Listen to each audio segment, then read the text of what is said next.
ఓం సాయిరామ్. బాబా భక్తులందరికీ నమస్కారం అండి. మన బాబా గారి దయ వల్ల మనందరం బాగుండాలి, సంతోషంగా ఉండాలని కోరుకుంటున్నాను ఫ్రెండ్స్. ఇక ఈరోజు మన బాబా గారు ఒక మంచి సందేశాన్ని అయితే మన ముందుకైతే తీసుకువచ్చారండి. ఆ సందేశం ఏమిటంటే, తల్లి, గొప్ప శుభవార్తతో, తీపి కబురుతో నీ ముందుకు వచ్చాను. ఒక్కసారి సాయిబాబా మాటలను ఆలకించి చూడు. నీ మనసులో ఉన్నటువంటి భారమంతా కూడా దిగిపోతుంది. నీ మనసు ప్రశాంతంగా కూడా ఉంటుందమ్మా. నేను నీ దగ్గరే ఉన్నాను, నీతోనే ఉన్నాను అని ఎందుకు నమ్మడం లేదు? నీకు కలుగుతున్నటువంటి దుఃఖాన్ని ఎందుకలా బలవంతంగా నడిపించవేస్తున్నావు?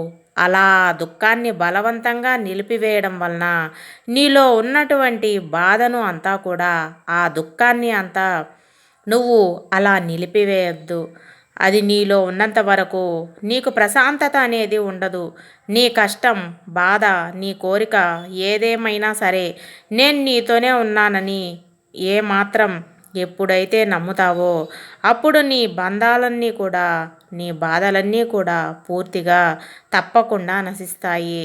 నీ బాధలు, నీ సమస్యలు చెప్పుకోవడానికి ఎవరూ లేరని ఎందుకు అపోహపడుతున్నావు? నేను నీతోనే ఉన్నాను కదా. నీ దుఃఖం అణచివేసేటప్పుడు అణిచిపెట్టుకోవద్దు. దుఃఖించు. మనసంతా కూడా పూర్తిగా ఖాళీ అయిపోయినంత వరకు నువ్వు దుఃఖించు. నీ మనసులో ఉన్నటువంటి ఆ సమస్యకు పరిష్కారం దొరికేంత వరకు నువ్వు దుఃఖించు. ఆ దుఃఖంలో అయినా నీకున్నటువంటి బాధ అంతా కూడా వెళ్ళిపోతుంది. నేను ఒప్పుకుంటున్నాను, జీవితంలో నీకు చాలా ఎదురు దెబ్బలే తగిలాయి.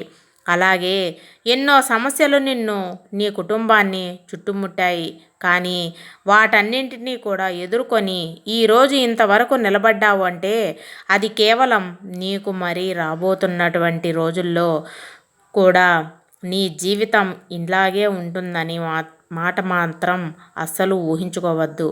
ఇప్పటి వరకు నాకు, నా కుటుంబానికి అసలు సమస్య తప్ప ఎప్పుడూ కూడా సంతోషంగా నడిపించినటువంటి రోజంటూ ఏమీ లేదు బాబా.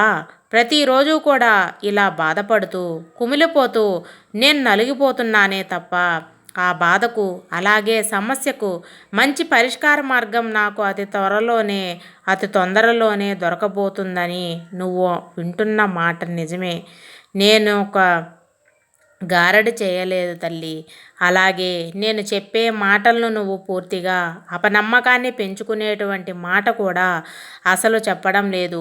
నీ మనసుకు సంతోషాన్ని కలిగించేటువంటి మాటతోనే నీ సాయిని వచ్చాను. అలాగే నీకు, నీ కుటుంబానికి అన్యాయం జరుగుతూ వస్తే మాత్రం నేను ఎప్పుడూ కూడా సహించేది మాత్రం లేదు. ఇప్పుడు నీ జీవితంలో జరిగేటువంటి ఈ కష్టకాలం అంతా కూడా కేవలం కర్మఫలమే. ఆ కర్మఫలాన్ని నువ్వు, నీ కుటుంబం పూర్తిగా అనుభవించారు కదా, ఇంకా అనుభవిస్తూనే ఉన్నారు. ఇక దానికి పూర్తిగా నీ నుండి తొలగించేటువంటి రోజులు రాబోతున్నాయి. ఇప్పటి వరకు నీ కష్ట సమయాన్ని అంతా కూడా ఓర్పుగా, అలాగే ప్రతి ఒక్కటి చాలా బాధగాని సమస్యలన్నీ కూడా నువ్వు సమస్య తర్వాత మరొక సమస్య వస్తున్నప్పుడు ఎంతో ధైర్యంగా నిలబడ్డావు. అది నిజంగా చాలా గొప్ప విషయమే, నేను ఒప్పుకుంటున్నాను. కానీ నీలో ఆ బాధ, సమస్య ఉన్నంతసేపు ఆ బరువును నువ్వు మోయడానికి నువ్వు ఎన్ని అవస్థలు పడ్డావో నాకు కూడా తెలుసు. ఎంతో అత్యవసరమైతే కానీ ఎవరి దగ్గర నువ్వు దుఃఖించవు. నీకు వచ్చినటువంటి సమస్య, అలాగే నీకు వచ్చినటువంటి ఇబ్బందులు పాలయ్యావో నాకు తెలుసు. చీటికి మాటికి ఇక నుండి కన్నీరు అనేది నువ్వు పెట్టుకోవద్దు. ఆనందకరమైనటువంటి జీవితాన్ని నువ్వు చూడబోతున్నావు. నువ్వు భరించలేని బాధ నీలో ఉంది కాబట్టి ఇన్ని రోజులు నేను ఇప్పుడు నీకు మంచి సలహా ఇస్తున్నాను. నీలో ఉన్నటువంటి దుఃఖాన్ని ఈ రోజుతో పూర్తిగా విడిచిపెట్టు. మనస్సు అంతా కూడా నీ మనసులో ఉన్నటువంటి బాధ అంతా కూడా ఒక్కసారిగా నువ్వు గుర్తు చేసుకొని బాగా దుఃఖించు. ఎందుకంటే నీలో అన్నీ కూడా మంచి ఆలోచనలు వస్తూనే ఉంటాయి. ఎప్పుడూ కూడా అంటే ఆ ఆలోచనలు వచ్చినప్పుడు నీకు ఎలా బ్రతకాలి, ఏ విధంగా అనేది నీకు క్లియర్‌గా పూర్తిగా అర్థమవుతుంది. నీ మనసులో ఉన్నటువంటి బాధ అంతా కూడా ఇప్పుడు ఒక్కసారి గుర్తు తెచ్చుకొని బాగా దుఃఖించు. ఎందుకంటే నీలో ఉన్నటువంటి దుఃఖం వెళ్ళిపోతే నీకు అన్నీ కూడా ఇక నుండి మంచి మంచి ఆలోచనలు తప్పకుండా వస్తాయని మరీ చెబుతున్నాను కదా! నీ బాధ చాలా వరకు పూర్తిగా తగ్గిపోతుంది. అందువలన ఒక్కొక్కసారి దుఃఖించడం కూడా చాలా మంచి విషయమే. మనసులో ఉండే ఆలోచనలు కానీ, ఇంకా మనసులో ఉండేటువంటి ఏదైనా బాధ అంతా కూడా ఉన్న పరిస్థితులను బట్టి మనకు వస్తూనే ఉంటాయి. నీ ఆలోచనలన్నీ కూడా మనకు కాలం వేదననే తీసుకొని వస్తాయి. ఆ వేదన మనసులో పూర్తిగా తొలగిపోయినప్పుడు ఆ వచ్చినటువంటి సమస్య నుండి మనం ఎలా ఉపశమయం పొందుతామో, ఆ వచ్చినటువంటి సమస్యని ఎలా పరిష్కరించుకోవాలి అని ఆలోచన తప్పకుండా వస్తుంది. కాబట్టి నీకు ఉన్నటువంటి కష్టాలన్నీ కూడా తొలగించటంలో నువ్వు ముందడుగు వేయగలుగుతావు. అయితే ఒక్క విషయం మాత్రం ఎప్పుడూ మర్చిపోవద్దు. నీ బాబా ఎప్పుడు నీ పక్కనే ఉంటున్నాడు అనే విషయాన్ని మాత్రం నువ్వు గుర్తుపెట్టుకోవడం లేదు. నేను ఎల్లవేళలా నిన్ను కాపాడుకుంటూ వస్తున్నాను. నువ్వు కోరుకున్నట్లుగానే అన్నీ జరుగుతాయి. నీ జీవితంలో ఇన్ని రోజులు నువ్వు దేని గురించి అయితే బాధపడుతున్నావో, ఏ సుఖ సంతోషాలు నీ జీవితంలో, నీ కుటుంబంలో లేవని ఇన్ని రోజులు నువ్వు దుఃఖించావో, ఇవన్నీ కూడా తప్పకుండా పొందుతావు. ఇక మరి ముఖ్యంగా నీ బిడ్డల గురించి అస్సలు బాధపడవద్దు. ఎందుకంటే వారు పుట్టినప్పుడే వారి బంగారు భవిష్యత్తును నేను రాసి ఉంచాను. నువ్వు ఏ విధమైనటువంటి అనుమానాల్ని, సందేహాలను ఇక నుండి పెట్టుకోవద్దు.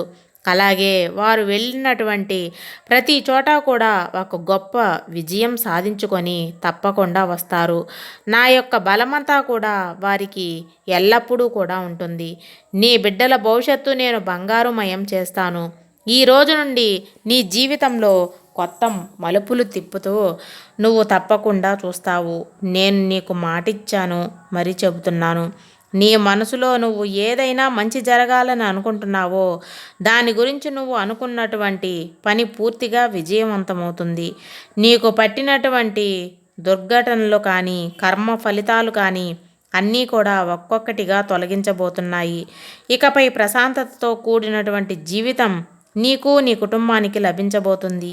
మరి ఇన్ని రోజులు నేను ఇలా దుఃఖిస్తూ ఉండడం వల్ల, నా కుటుంబం వల్ల, నేను నా కుటుంబం ఎంత బాధపడ్డామో, ఎన్ని సమస్యలను ఎదుర్కొంటున్నామో, ఎంత దుఃఖానికి గురయ్యామో ఇవన్నీ కూడా చూస్తూ మరి ఇన్ని రోజులు మీరు ఎందుకు బాబా మౌనంగా ఉన్నారని నువ్వు నన్ను అడగవచ్చు. కానీ కొన్నిసార్లు కాలం పెట్టేటువంటి పరీక్షలను నేను కూడా అతీతుడిని కాను కదా. అంతటి వారైనా కానీ ఆ పరీక్షలను ఎదుర్కోవడానికి తప్పకుండా సిద్ధంగా ఉండాల్సిందే. నీకు ఏ విధమైనటువంటి బాధ కలిగినా, ఎలాంటి దుఃఖం వచ్చినా, ఎన్ని సమస్యలు వచ్చినా కూడా చూసావా తల్లి, ఈ రోజుటి వరకు నువ్వు ఎలా ధైర్యంగా నిలబడి ఉన్నావో అలాగే నీ కుటుంబంలో వారికి కూడా ఎవరికి ఎలాంటి హాని కలగలేదు. అవన్నీ కూడా నా అనుగ్రహం లేకుండానే జరిగిందని అనుకుంటావా? నీవు నన్ను తలుచుకున్నప్పుడు, ఒకవేళ తలుచుకోకపోయినా నేను మాత్రం ఎప్పుడూ కూడా నిన్ను సదా కాపాడుకుంటూనే వచ్చాను. సర్వేజన సుఖినో భవంతు. జై సాయిరాం.